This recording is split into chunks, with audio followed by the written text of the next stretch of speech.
تحياتي لكل زوار واعضاء القناه في كل مكان، يا رب تكونوا بخير وفي احسن حال. السودان بتصعد موقفها ضد اثيوبيا في ملف سد النهضه، ودي اول مره السودان بتتكلم بلهجه شديده ضد الجانب الاثيوبي. يا ترى السبب هو الصراع القايم بين الدولتين على الحدود خلال الفتره اللي فاتت؟ بالتاكيد، لان كان في بعض التصريحات السودانيه اللي انا بقول عليها تصريحات ناريه.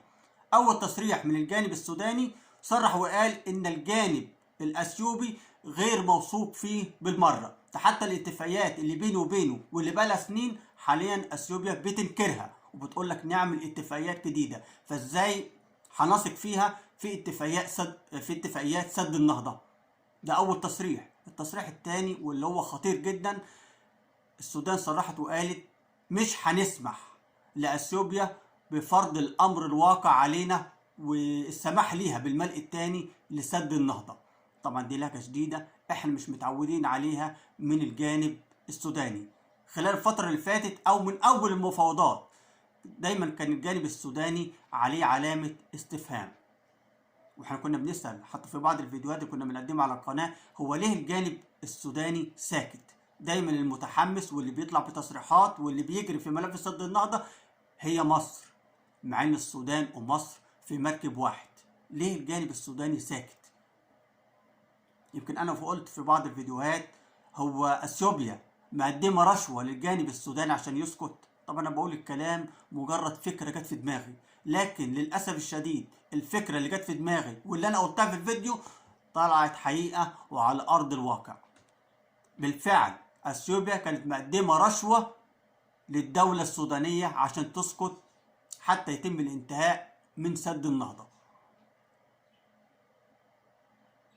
طبعا ناس كتير من اللي بتسمعنا هتقول لي انت بتهزر، مش معقول. لا، ده التصريح ده مش طالع من عندي ولكن طالع من السودان نفسها.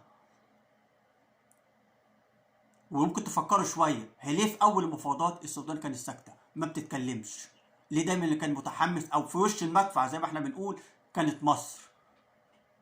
وليه السودان دلوقتي غيرت لهجتها لما بتقول لك لن نسمح باثيوبيا بفرض الامر الواقع علينا؟ ولو تفتكروا الكلمه دي مين اللي قالها؟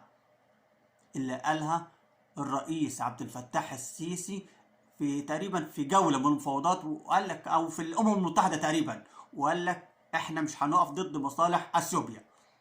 شعب اثيوبيا يهمنا ان هو ينمي الموارد بتاعته زي ما هو عايز، لكن مش هنسمح لاثيوبيا بفرض الامر الواقع على مصر.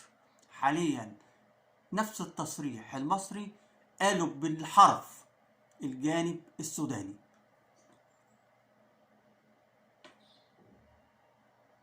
يا ترى دي مش لهجة شديدة من الجانب السوداني؟ بالتأكيد، والسبب هو الصراع اللي قايم بين الدولتين ونية اثيوبيا الحقيقية في الطمع في الأراضي السودانية.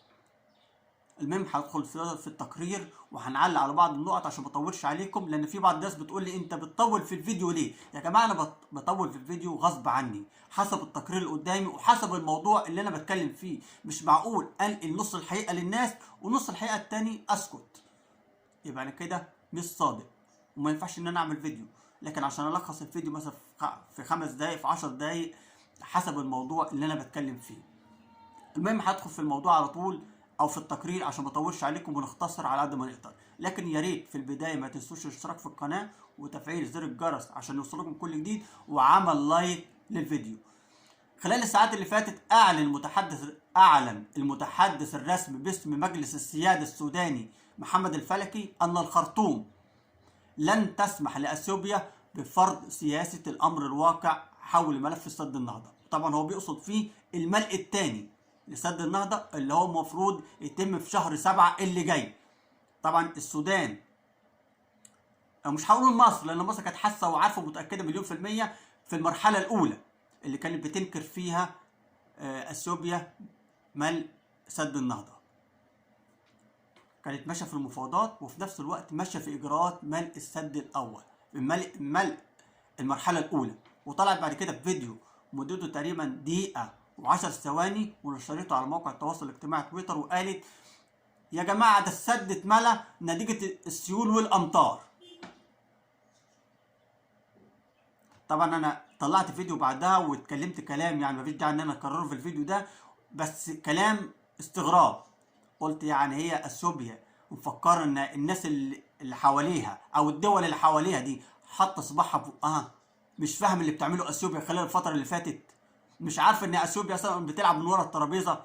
مش فاهم ان اثيوبيا شغاله في المفاوضات وفي نفس الوقت من الجانب الثاني شغاله في المرحله الاولى من ملء سد النهضه؟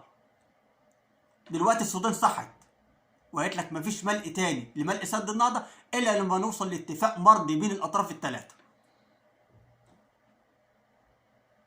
ده غصب عن اثيوبيا مش بمزاجها، ولا المنطقه هتولع.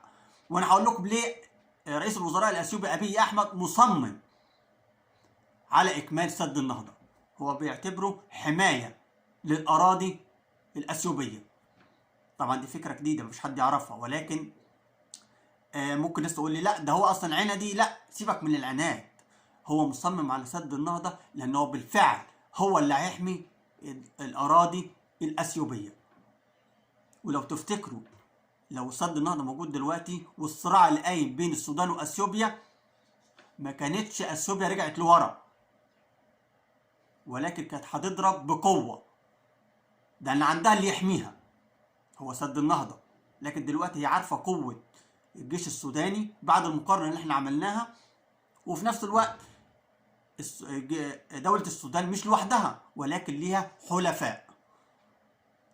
والتصريح السوداني اللي كان طالع من السفير السوداني في اثيوبيا كان بيقول لك ان لو قامت حرب بين اثيوبيا والسودان هتقوم او هتشترك فيها دول اخرى في الاقليم. طبعا هو بيرمي لمصر، هو ما وضحش، ولكن يعني التصريح باين مين الدول اللي هتشارك في الاقليم غير مصر. ما مصر يهمها امن وسلامه الاراضي السودانيه، وامن السودان زي ما انا قلت هو امن مصر. فيا ترى اثيوبيا هتقدر تواجه الجيش السوداني او الجيش المصري؟ انسى، مش هتقدر. ممكن ناس تقول لي طب ما في دول تانية افريقيه ممكن تقف معاها. هقول لك اسف، مفيش دول تانية هتقدر تقف معاها، يعني مش شريكه معاها. مين اللي هيعرض نفسه للخطر عشان اثيوبيا؟ هتقول لي ممكن اثيوبيا تكون مقدمه رشوه. ايا كانت الرشوه اللي مقدماها، حاليا الواقع والدول المجاوره لاثيوبيا عرفت التفكير الاثيوبي واصل لحد فين. بوشين، ممكن يبقى معاك بوش ومن وراك بوش تاني. فيا ترى الدول الافريقيه هيكون عندها ثقه في الجانب الاثيوبي؟ بالتاكيد لا، وبالتالي مفيش حد هيقف معاها. يبقى كده هتواجه السودان، هتواجه مصر، غير الحرب اللي دايره فيها وهو اقليم ديجراي اللي زي ما انا قلت فيه 250 الف مسلح. يا ترى اثيوبيا هتقدر تصد وتواجه كل ده؟ بالتاكيد لا. عشان كده رجعت لورا وقالت لك لا، احنا نعمل ليونه في مفاوضات سد النهضه، وحاليا الصراع اللي داير بين السودان واثيوبيا يعني هنهديه في الفتره اللي جايه. يبقى كده في تراجع اثيوبي لان عارف الخطر اللي جاي عليه. لكن يا ترى لو سد النهضه موجود كانت اثيوبيا هترجع لورا؟ لا، كانت هتعدي لقدام وفي بطنها بطيخه صيفي زي ما احنا بنقول بالمثل البلدي. ما هو عندها سد النهضه اللي هيحميها، ولو فكرت السودان هي تضرب سد النهضه يبقى بتأذي نفسها بمعنى اصح. زي بالظبط لما يكون انت قدامك سلاح بتضرب فيه يرد عليك. ده لو اتعمل سد النهضه وتم تشغيله هيكون مليان. هل هتوصل او تفكر السودان هي تضرب سد النهضه هو مليان او هو شغال؟ يبقى كده بتجني على نفسها، لان اول دوله هتتدمر هي السودان، هتغرق بالكامل. عشان كده احنا قلنا في اكتر من فيديو الخساره اللي هتعود من سد النهضه على السودان اكتر بكتير من اللي هتعود على مصر.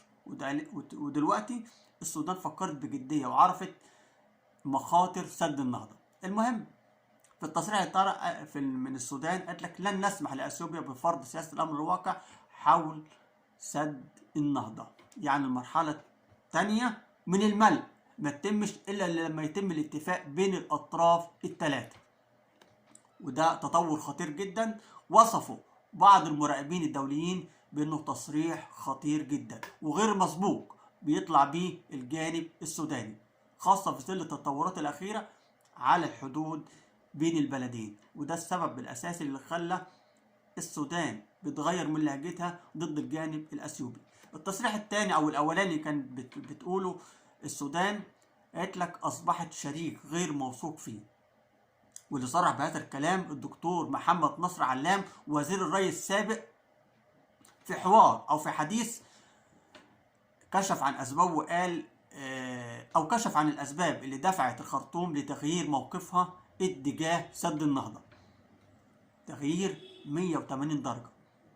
وكانت التصريحات الأثيوبية عبارة عن وعود. طبعا هو بيقول خلال الفترة اللي فاتت كانت التصريحات الأثيوبية عبارة عن وعود بعدم الإضرار بدولة السودان، وهو ما لم يتحقق في شهر أغسطس اللي فات بعد تخزين 5 مليار متر مكعب في الملء الأول لسد النهضة. طبعا هو بيقول شهر 8 لكن هو كان في شهر 7. اثيوبيا بدأت المرحلة الأولى في ملء سد النهضة في شهر يوليو مش في شهر أغسطس، وكان نتيجة لذلك اضطرابات كبيرة في توفير المياه بالمحطات اللي موجودة في السودان، وتأثر دورة عمل سد الروسيرس في السودان. طبعا اتأثر تأثير قوي جدا بعد ما اثيوبيا بدأت في المرحلة الأولى من ملء سد النهضة وملت 5 مليار متر مكعب. أثر على السودان، أثر عليها أنا آسف، أثر عليها 100%. مع إنها قالت في الأول كل التصريحات اللي كانت بتطلع بيها بتقولك لأ هنشغل أو نملى في المرحلة الأولى والثانية ومش هيكون في ضرر على الجانب السوداني، لكن اللي حصل غير كده تماما. عشان كده بقول لك الوعود اللي وعدتها اثيوبيا يعتبر ما لهاش اي قيمه ولا ليها اي اساس وما تاخدش بيها. احنا لينا ارض الواقع اللي بيحصل عليها دلوقتي ضرر على الاراضي السودانيه. طبعا كمل كلامه وفي تصريحه قال ان اثيوبيا دائما بتطلق تصريحات هاديه اتجاه الجانب السوداني، ولكن بتفعل العكس، زي ما احنا بنقول بالمثل البلدي بوشين. يعني ممكن اكون قدامك بوش ومن وراك بوش تاني، وبالفعل هو ده اللي بتعمله اثيوبيا، من وراك من قدامك زي الفل واتفاقيات وبتاع، ومن وراك الواقع حاجه تانيه. عشان كده بقول لك دايما وعودها ولكن هي بتفعل العكس، وده كان باين واضح جدا في الخطوه اللي اخدتها اثيوبيا في حظر البيانات المتعلقة بالملء الأول والتخزين لسد النهضة، أو بمعنى صح إنكار عملية الملء الأول. قالت لك أنا ما مليتش المرحلة الأولى من ملء سد النهضة. يا جماعة طب ال5 مليار اللي في سد النهضة دول جم منين؟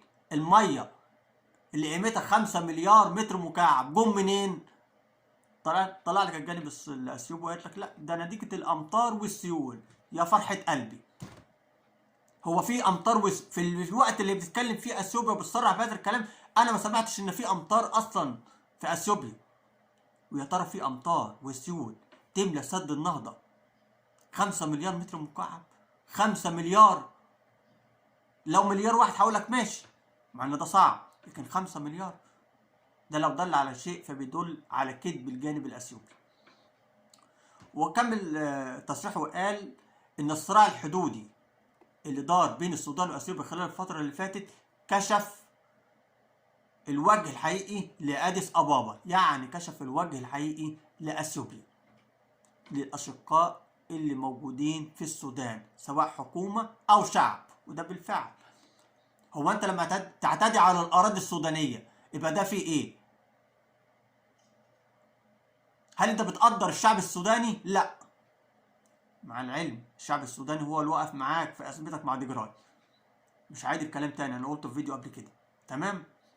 المهم أضاف وزير الري السابق في تصريحه وقال إن القضايا لا تتجزأ ولا يمكن عدم الربط بين قضية الحدود مع قضية سد النهضة، الاتنين مربوطين مع بعض.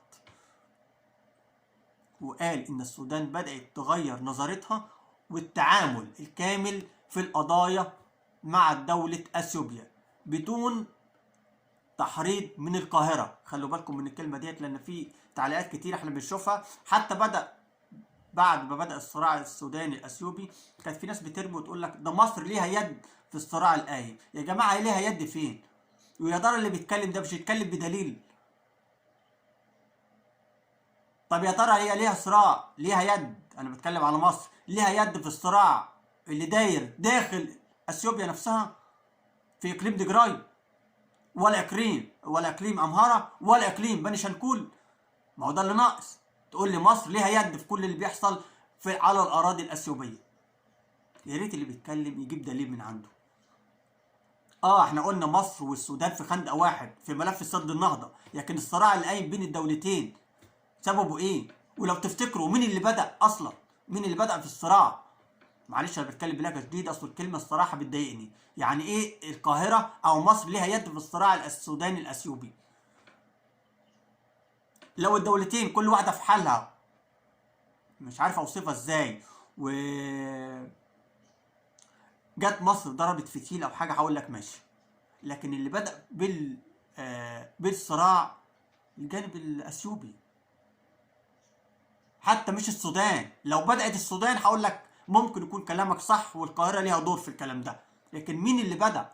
اللي بيصرح بالكلام ده اثيوبيا. يعني اثيوبيا هي المعتدية. يبقى ازاي تطلع بكلام وتقول لك ان القاهرة ليها يد في الصراع السوداني الاثيوبي؟ انا قلت لو السودان هي اللي بدأت كان ممكن العبارة او الجملة دي ناس كتير تصدقها، تقول لك القاهرة سخنت السودان فقامت بالهجوم او الاعتداء على الاراضي الاثيوبية. لكن ده ما حصلش. اللي اعتدى القوات الاثيوبية على الارض السودانية. فالقاهرة يدها في ايه؟ المهم هنكمل التقرير بس عشان ما اطولش عليكم. طبعا النظريه دي قال لك ان مفيش تحريض من القاهره، بل نظرت الى مصالحها ومصالح شعبها وهو الشعب السوداني. واشار وزير الري الى ان اعاده فتح التفاوض الخاصه باراضي الفشقه رغم وجود اتفاقيه جعل الاشقاء في السودان متشككين في التفاوض في القضايا الرئيسيه مع الجانب الاثيوبي، وعلى راسها قضيه سد النهضه. وقالت الرئاسيه السودانيه او الرئاسه السودانيه، انا بس بتاسف لهم جدا ولكن عندي دور برد شديد. قالت الرئاسه السودانيه ان اثيوبيا بتمضي في سياسات فرض الامر الواقع، حيث قامت بالملء الاول لسد النهضه من غير مشاورات مع الجانب المصري او السوداني، وتتجه حاليا للملء الثاني لسد النهضه من غير اتفاق او الوصول لاتفاق مع مصر والسودان. وفي نفس السياق أو في نفس التصريح أكد الدكتور ضياء القوسي مستشار وزير الري السابق أن النظام السابق تحت مظلة عمر البشير كان بيعمل بمبدأ التحالفات السياسية. زي ما أنا قلت كان واهم الشعب السوداني إن مفيش ضرر من سد النهضة، ولكن الضرر الوحيد هيعود على الجانب المصري. وهم كان معيش فيه الشعب السوداني، ولكن الحمد لله دلوقتي فاقوا وعرفوا مخاطر سد النهضة عليهم قبل مصر. وضح في التصريح بتاعه قال ان السودانيين وعادتهم، خلوا بالكم ديت عشان الرشوه اللي انا كنت بقول لكم عليها في الاول، ان السودانيين وعادتهم الحكومه الاثيوبيه المتعاقبه بنقل الكهرباء ليهم باسعار منخفضه جدا، خصوصا بعد انفصال جنوب السودان عنهم اللي هو غني بالبترول، مؤكدا ان الوعود تخطت نقل الكهرباء ووصلت لوعد بفتح قناة للمياه بتصل منطقة القطارف المتنازع عليها حاليا واللي دار فيها الصراع خلال الفترة اللي فاتت. يعني هنوصل لكم كهرباء ببلاش لما نخلص ان شاء الله من النهاية من سد النهضة. هنوصل لكم كهرباء ببلاش وهنعمل لكم مجرى مائي يوصل لولاية القطارف. طبعا هو هيوصلوا الميه لمصلحتهم هم الشخصيه، لان اصلا المزارعين اللي محتلين الاراضي السودانيه هم اللي بيقوموا بزراعتها، المزارعين الاثيوبيين. يعني انت حتى لو وصلت ميه للقطارف فانت بتخدم نفسك مش بتخدم الشعب السوداني. كل ده لم يتحقق من الجانب الاثيوبي، بل تعاملت مع السودان وكأنها ليست طرفا في الأزمة. بالفعل هو الراجل ما بيكذبش، كل التصريحات اللي بيقوله فاحنا شفناها بالفعل على أرض الواقع من الجانب الأثيوبي. وفي نفس الوقت قال في تصريحه إن هو سبق وحذر الأشقاء في السودان من مخاطر سد النهضة الأثيوبي على السودان أكتر من مصر، والدليل إن حجز المياه كان سيحرم السودان من نصف حصتها من مياه نهر النيل، بالإضافة إلى أن المزارع السوداني بيزرع في درجة حرارة بتصل ل 55 درجة مئوية، بينما المزارع أو المواطن المصري بيزرع في درجة 35 درجة مئوية، بجانب ضعف البنية التحتية التكنولوجية اللي بتكون بإنفاقه السودان لمواجهة تحديات خفض مناسيب نهر النيل بسبب حجز كمية المياه المقدرة ب 74 مليار متر مكعب سنويا. ولكن في 4 يناير الماضي أعلنت السودان انسحابها رسميا من المفاوضات نتيجة عدم جدية الجولات التفاوضية مع الجانب الأثيوبي.